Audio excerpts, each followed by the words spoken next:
Então, muito bom dia a todos.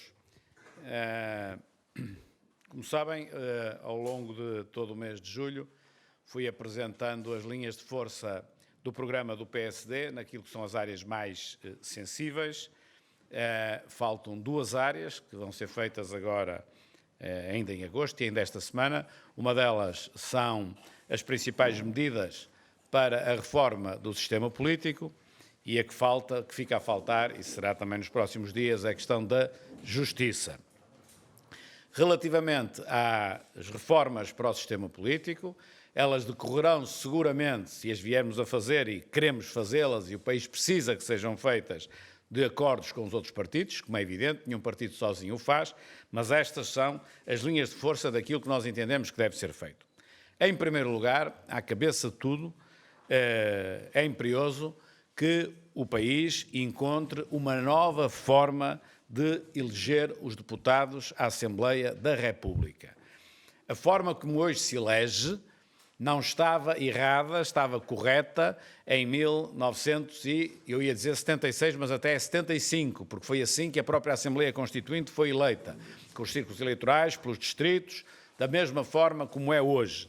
Só que está completamente esgotada essa forma, os partidos enquistados até na forma de escolher os deputados e, portanto, tem de haver uma maior aproximação dos eleitos aos eleitores. E, portanto, alterar a forma como são eleitos os deputados pela reconfiguração dos círculos eleitorais. E essa reconfiguração obriga necessariamente a que os círculos eleitorais sejam mais pequenos. Não pode haver círculos eleitorais, como por exemplo o Círculo Eleitoral de Lisboa ou o Círculo Eleitoral do Porto, onde, por exemplo, no Porto se elegem 40 deputados e depois ninguém conhece os deputados. Conhecem-se 2 ou 3 deputados e não se conhecem os deputados. Já se formos para Porto Alegre ou para a Guarda ou para Castelo Branco, as pessoas naturalmente conhecem os deputados do distrito, porque lá são eleitos poucos deputados. Portanto, nós temos de dividir os círculos eleitorais, eles têm de ficar mais pequenos para que haja um contacto mais próximo entre o eleitor e o eleito, entre o deputado que é eleito e quem o elegeu ou quem o vai eleger.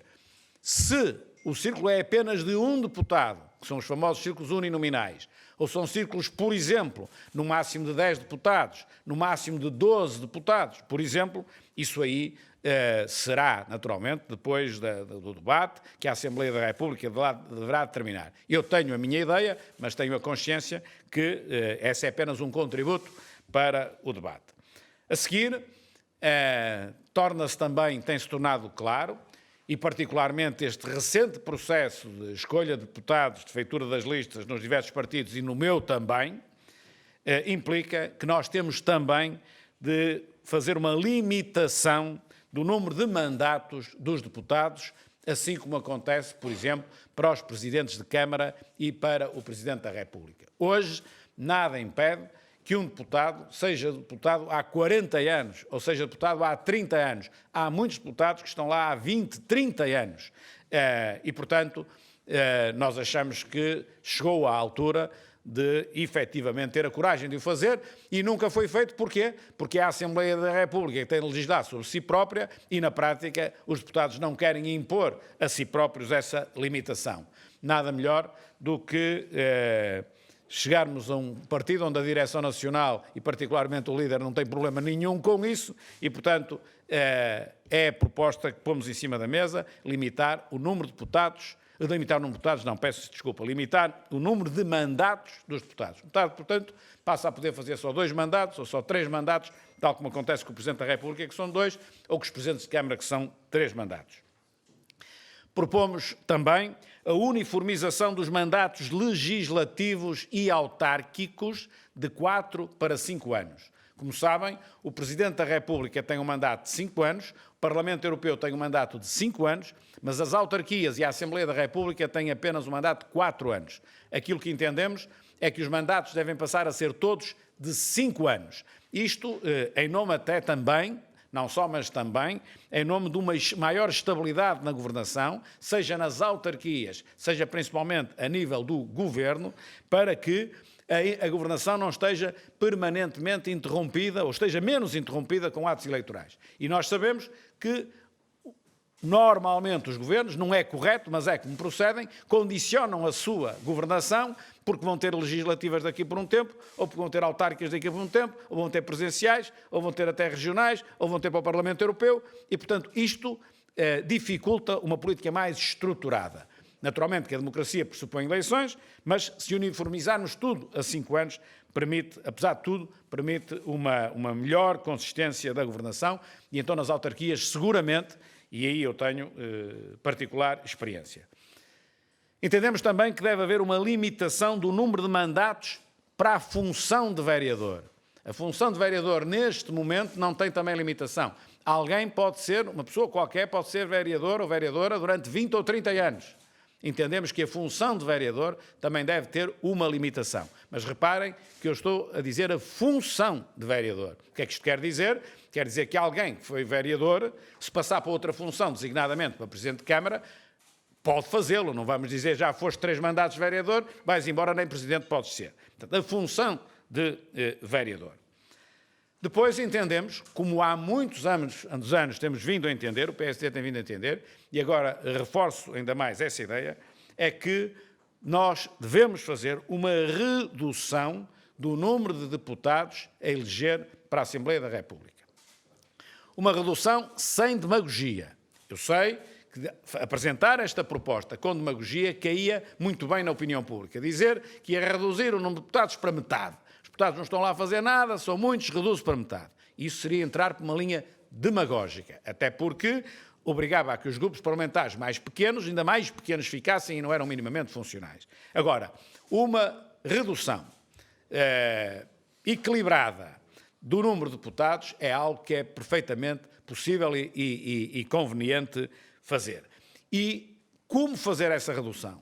Nós podemos fazer essa redução pura e simplesmente chegando à Constituição da República ou chegando à lei, porque a Constituição prevê um intervalo, hoje em dia elegem-se 230 deputados, chegar à Constituição ou chegar à lei e dizer deixam de ser 230, são 200, ponto final, ou são 210, ou são 198, enfim, podemos fazê-lo assim, é a forma mais normal de o fazer, mas podemos também ser um pouco mais ambiciosos e procurar, uma ideia que eu já em tempos não é que defendi, que lancei para o debate, para nós podermos pensar sobre ela, que é, através da valorização dos votos em branco, poder determinar uma eleição maior ou menor dos deputados. Imagine que num círculo eleitoral que se elegem 12 deputados, como eu há bocado dizia, e se o nível de votos brancos ultrapassar os 5% ou os 10%, nesse círculo eleitoral não se elegem 12, elegem-se 11, por exemplo. Pronto, fazer a redução através da participação da população, ser o eleitor a determinar em parte isto. Isto não é, obviamente, uma ideia fechada, é um contributo para vermos a melhor maneira de o fazer, porque aí também procuraríamos combater a abstenção, ou seja, as pessoas que não se revêem em nenhum partido votam em branco, em vez de deixarem de lá ir. Participam, só que participam com aquilo que é mais saudável politicamente e democraticamente, que é o voto em branco. É uma ideia, repito, e, portanto, manda a racionalidade, que não a emotividade, manda a inteligência, se assim se pode dizer, que se pense na ideia e não que se rejeite liminarmente a ideia, porque é mais saudável que todas essas coisas sejam em interação com o eleitorado do que por razões, por imposição administrativa, político-administrativa. Outra medida é a alteração da composição de ética da Assembleia da República. Como sabem, a Comissão de Ética da Assembleia da República hoje é constituída pelos deputados, ou por alguns deputados que estão em funções, pois nós propomos exatamente o contrário. A composição da Comissão de Ética da Assembleia da República não pode ser constituída por deputados em funções, nem sequer por deputados que estiverem em funções, que tenham estado em funções na legislatura anterior.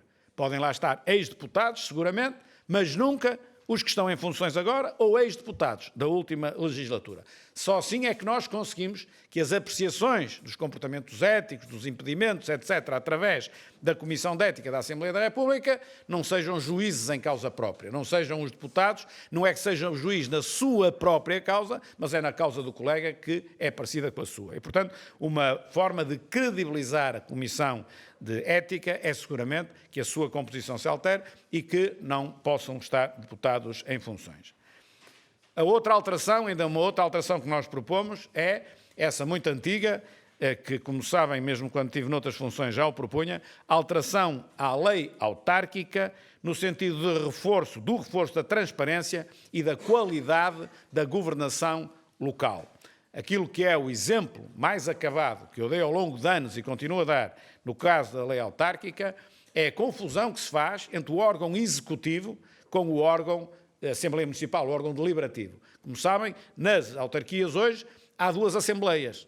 Há uma assembleia pequenina que se chama executivo e há uma assembleia grande que se chama Assembleia Municipal. Ora bom, um executivo não é uma assembleia. E, por exemplo, quando sai um vereador, quem entra o próximo da lista. E, portanto, o próximo da lista, que no momento em que nós nos propomos uma eleição autárquica, nem sabemos quem é, porque não sabemos se metemos 4 vereadores, se 5, se 6, se 7.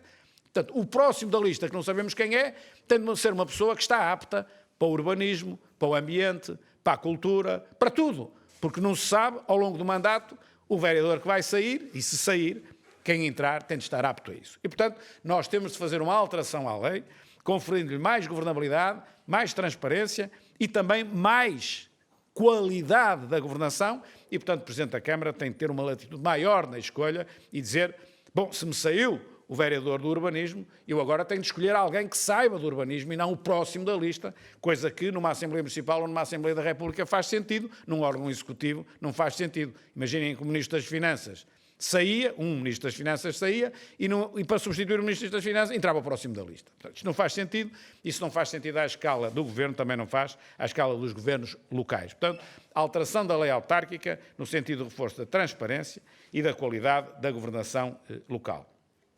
Os dois últimos pontos. A implementação de regras obrigatórias de rigor e transparência no funcionamento dos partidos políticos. Esta ideia é uma ideia que, por experiência própria, eu sei, deve ser de todas a mais difícil de fazer passar na Assembleia da República. Mas aquilo que eu entendo é que se os partidos políticos recebem dinheiro do Estado e, em larga medida, vivem do dinheiro do orçamento do Estado, eles têm, através da lei, de ter regras de transparência no seu funcionamento, de molde a que o dinheiro que os contribuintes dão para o funcionamento dos partidos políticos, os contribuintes dão dinheiro para as campanhas eleitorais e depois para o funcionamento cotidiano dos partidos, esses partidos, todos eles, começar pelo meu, têm de ter regras. E essas regras, que cá dentro, eu, quando fui secretário-geral, procurei implementar, e agora como presidente do partido, na Secretaria-Geral também temos vindo a implementar, em minha opinião, tem de extravasar o próprio PSD, tem de ser uma imposição. Nós temos que ter regras de transparência porque nós trabalhamos com dinheiros públicos e, portanto, o público, as pessoas, devem exigir essa transparência. Isto não é dizer que há uma lei que obriga os partidos a funcionarem todos da mesma maneira. Nada disso. Mas há uma lei que obriga, ou deve haver, a regras de transparência transversais a todos, se é que querem receber o dinheiro do Estado. Se viverem com dinheiro próprio, só dos seus militantes, bom, aí as coisas seriam diferentes, mas como sabemos não é assim. Finalmente, o último ponto é uma ideia que eu próprio defendi como deputado há muitos anos na Assembleia da República, numa das revisões de que fiz parte da Lei de Financiamento dos Partidos Políticos e que tem a ver com a valorização da componente da formação política no funcionamento e, fundamentalmente, no financiamento dos partidos. Ou seja, naquilo que é o financiamento que o Orçamento de Estado dá, e bem, atenção, e bem, é mais barato o dinheiro público do que o dinheiro de donativos particulares ou de donativos de empresas, que até é proibido neste momento. Mas essa verba que se põe à disposição dos partidos, devia uma parte dela ser obrigatoriamente consignada à formação política. Uma das razões pelas quais os partidos têm enquistado é o facto da formação política ser muito débil dentro dos partidos. Nós temos a Universidade de Verão, que está justamente a decorrer, é o melhor exemplo que há em Portugal de formação política, só que nós não devíamos ter uma Universidade de Verão, nós devíamos ter muitas universidades de verão. E, portanto, a ideia é, também em sede da Lei de Financiamento, valorizar a componente da formação política. Muitas outras coisas no quadro do sistema político podem e devem ser ajustadas e alteradas. Assim haja vontade política para o fazer. O regime tem, como todos nós sabemos, 45 anos. Nestes 45 anos cansou, desgastou, ou nós temos capacidade de revitalizar, ou, inexoravelmente, o descrédito do regime. O descrédito, neste particular, do sistema político. E ainda mais o descrédito dos partidos será cada vez maior. Portanto, ou damos todos, na prática, um murro na mesa e dizemos, vamos agora todos em conjunto, com as ideias de cada um, inovar, adaptar aquilo que são os partidos políticos ao século XXI, ao ano de 2020, digamos assim, porque as normas que nós temos em funcionamento, a maior parte delas datam do pós-25 de Abril, a realidade era uma, hoje é outra completamente diferente. E, portanto, alterar o sistema político, voltar a conciliar ou procurar conciliar as pessoas com os partidos é absolutamente vital na defesa da democracia e, por isso, este tema, a exemplo de outros, tem uma conferência de imprensa própria pela importância que nós conferimos à reformulação, revisão, rejuvenescimento, reforma, o que quiserem, do sistema político. E agora, se alguém tiver uma pergunta, sim. Nenhuma palavra sobre regionalização. Considera que seja fundamental para a reforma do sistema político? Considero que é fundamental para a reforma do sistema político também. Digamos até que a descentralização, vamos começar por aí, a descentralização é efetivamente uma reforma de fundo que altera muito a forma de governar um país. E nesse sentido a sua pergunta faz todo sentido, ou seja, podia estar metida aqui na reforma do sistema político. Mas nós temos um capítulo sobre descentralização, está no capítulo da descentralização, tem um caráter, como sabe, se for para a regionalização, tem um caráter mais polémico ainda de qualquer uma destas medidas e, portanto, é debatida noutra sede, mas eu entendo, e deriva até do acordo que fizemos com o Governo há um ano e tal, em abril de 2018, com a criação de uma comissão em sede parlamentar, que produziu o seu trabalho e que agora, na nova legislatura, eu acho que esse trabalho deve ser apreciado pela sociedade e, obviamente, está aí uma reforma de fundo na forma de governar um país. Não tanto no sistema político, mas faz sentido a sua pergunta, como é evidente. Essa regionalização não podia ajudar a definir os novos círculos eleitorais? Não, nesse aspecto, quer dizer, repare, tudo pode, mas na minha lógica não, ou seja, na minha lógica, naquilo que está aqui no ponto 1, o que está aqui, o que se pressupõe aqui, se quiserem que eu seja mais específico, é assim. Primeiro, eu sou absolutamente contra uma eleição para a Assembleia da República que não respeita a proporcionalidade. Portanto, uma eleição feita apenas por círculos uninominais nunca poderá ter o apoio do PSD enquanto eu for líder do PSD. Isso é impossível, porque isso acaba com a proporcionalidade. No limite, um partido com 49% pode não ter deputado nenhum. Se tiver 49% nos círculos eleitorais todos, perdeu sempre o deputado, não é? Agora, há o sistema misto, que é o caso, por exemplo, do sistema alemão, em que metade do Parlamento é por uninominal e metade é por lista nacional. Não é aquele que eu gosto mais, mas é um possível, não é? Mas, como vê, isto não tem depois nada a ver com as NUTS 2, por exemplo, e, portanto, eleger deputados através da lógica das NUTS 2. Não, isso aí eu acho que é completamente à parte.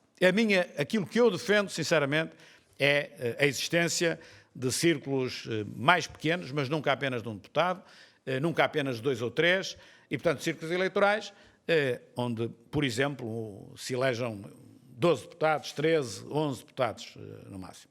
Portanto, por exemplo, o Porto, que elege 40 deputados, seria dividido em diversos círculos e eu sabia que o meu círculo eleitoral, aquele onde eu voto, só elege 12 deputados e, portanto, eu sei que há 3 ou 4 do PSD, há 3 ou 4 do PS, há 1 ou 2 do CDS, enfim, e conheço-os. Em relação às regras que disse para credibilizar os partidos, quer concretizar? Concretizo. Eu entendo que a lei dos partidos, por exemplo, pode obrigar a regras técnico-políticas, assim se pode dizer, por exemplo, no que concerne à gestão dos ficheiros partidários. No quadro do financiamento dos partidos, hoje, há regras apertadas para a forma como os partidos devem apresentar as suas contas. Há regras próprias impostas por lei e por isso estão permanentemente a ver o Tribunal Constitucional até chamar a atenção aos partidos que não estão a cumprir integralmente as regras que estão na lei. Ora bom, essas regras que estão a propósito do financiamento, da forma como se devem apresentar as contas, que tipo de donativos se podem receber, que tipo de donativos não se podem receber, tudo isto são regras que condicionam a liberdade dos partidos nas suas finanças. Pois bem, aquilo que também deve acontecer é, no quadro do funcionamento dos partidos, haver regras que não permitam que aconteça nos partidos aquilo que nós assistimos muitas vezes a acontecer dentro do próprio PSD. Como sabem, que eu tenho procurado acabar através de regras internas, regras de transparência e, portanto, se, em minha opinião, o Orçamento do Estado e os portugueses pagam, através dos seus impostos, o funcionamento dos partidos, também têm o direito de exigir que a lei imponha aos partidos determinadas regras de transparência. Está a ver? Portanto, quando nós vemos que vivem 20 ou 30 ou 40 militantes todos na mesma casa, quando nós vemos que são inventados militantes que não existem, quando nós vemos alguém pagar a cota de 50 ou 60 militantes, nada disto são regras de transparência, nada disto faz sentido. Nós temos, dentro do PSD, implementado regras para evitar isso, para procurar que o PSD funcione direito. Mas eu entendo que, ao fazer isto, eu não estou a fazer só para bem do PSD, eu estou a fazer por uma imposição ética perante os contribuintes. E, portanto, eu acho que isso deve ser transposto para a lei. Agora, vão haver partidos que vão dizer não têm nada que interferir no nosso funcionamento interno. Bom, está bem, mas nós estamos a interferir no funcionamento interno no que concerne às finanças. Então, porquê é que nós não interferimos no funcionamento interno no que concerne a regras de transparência em que, enfim, não acontecem nos partidos políticos aquilo que tem vindo a acontecer e que eu acho que só descredibiliza os partidos e que é uma vergonha, não é? Quando fala da limitação do mandato dos deputados, Sim. tem ideia de algum prazo, quanto tempo? Eu tenderia a dizer para fazer igual às câmaras, 3, tenderia a 3, mas também não se esqueça que eu estou ao mesmo tempo a propor de 4 para 5. Portanto, se eu fizer uma proposta, se as nossas propostas fossem aceitas e as nossas ideias fossem as votadas, nós teríamos mandatos de deputados de 5. Teríamos depois de decidir se na limitação entendemos que no máximo deve lá estar 10 ou no máximo deve lá estar 15, não é? No fundo é isto, não é? Eu, no caso, por exemplo, das autarquias, devo-lhe dizer claramente que a minha posição é que se devem manter 3 e, portanto, passa para 12 para 15, de 12 para 15, por exemplo, porque permite um trabalho sustentado para quem quer fazer um trabalho sustentado. Para quem não quer, tanto lá faz estar um ano como 15, nunca fará nada de jeito, como é lógico.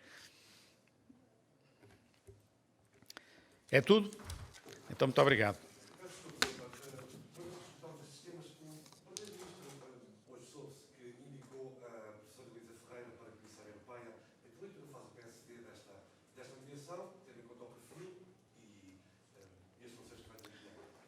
Como sabe, eu quando faço estas conferências de imprensa sobre um dado tema, não respondo a mais nada, justamente para evitar que o que depois a comunicação social noticia é exatamente outra coisa qualquer e não aquilo que eu procuro que seja, enfim, a ideia, a mensagem, as ideias que quero transmitir aos portugueses, dado o facto de termos eleições a 6 de outubro, e, portanto, os portugueses têm de perceber o que cada partido defende e é isso que eu tenho vindo a fazer. Vou confiar em vocês, vou abrir uma exceção muito pequenina e só sobre isso, porque está efetivamente em cima do dia e eu hoje não tenho nenhuma outra situação pública que lhe possa responder a isso. Mas muito breve e só abrir essa exceção. Portanto, a escolha da doutora Elisa Ferreira é uma boa escolha, como podia ser uma boa escolha muitas outras personalidades portuguesas. Tem know-how suficiente, conhecimento suficiente para desempenhar bem o lugar. Naturalmente que desempenhará melhor o lugar consoante a pasta que lhe for dada, mas ela tem conhecimentos em diversas pastas, tem no ambiente, tem na economia, tem no desenvolvimento regional, para aquilo que é o perfil dela. Esperemos que lhe seja atribuída uma pasta importante para Portugal e que ela tenha arte, saber e sorte no desempenho da função. Muito obrigado.